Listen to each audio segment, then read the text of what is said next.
lot of teenagers, Tembekile dreams big. But since she was raped earlier this year by a man in this impoverished part of Johannesburg, this 13-year-old's dreams have turned dark. I want to be a sound engineer and a lawyer. I just feel like my dreams are shattered. Nothing will be good for me again. She's one of countless South African girls and women who fall prey every day to what President Cyril Ramaphosa described as a war of gender-based violence. As a man, as a husband, and as a father to daughters, I am appalled at what is no less than a war that is being waged against the women and the children of our country. Police statistics show that a woman is murdered every 3 hours. Official statistics on sexual assault may not show the full scope of the problem, researchers say, because many victims don't report the incident to police. Given Sikakwe, who works with nonprofit organization Sonke Gender Justice, says patriarchy, the belief that men rule in the family and society, is the main culprit. He praised Ramaphosa for his strong words, but said that it's the seemingly innocent ones that cause problems. A lot of comments, for example, that are made at home seem quite innocuous. But there's nothing innocuous if you're operating in a system like patriarchy, where to show your strength, you need to beat up someone. I'm particularly worried about the seemingly harmless behavior that we suppose we promote in our homes, because that, for me, we are indirectly forming ticking time bombs.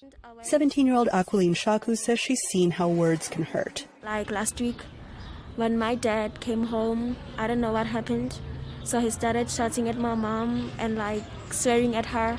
So I went out and cried because I didn't think it was something that could happen to me.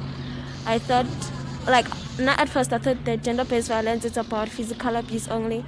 But then when I realized how my mom has been emotionally abused, it broke me apart, because now she's part of that struggle of trying to fight to get out of that kind of relationship, but my dad doesn't allow her to go. Thokozani Ndaba founded this organization for girls in this slum-like neighborhood. She says that while women and girls of all backgrounds are affected by gender-based violence, she started the program here because it's particularly lacking in resources. There was an 11-year-old who was raped in 2018, and she gave birth to an HIV-positive child, and she was positive. And in 2018, how is that possible? So this is how the program started. We have an after-school program where after school they can come here, because the only thing that's around, you saw all those men drinking at 10 in the morning. There's nothing, there's no hope. It's a dire situation, and all they know is grab the young people that they see around and rape them and destroy their lives, because their lives are already destroyed. Ndaba, like many activists, is calling for harsher penalties for sexual assault. Tembekile agrees.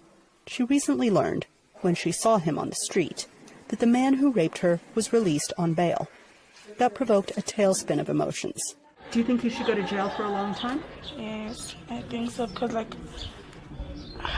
are a lot of girls, there are a lot of women in this area. Why didn't he go to some women then to come to me? There are a lot of girls and women who he could be in the relationship with them, not to come and rape me.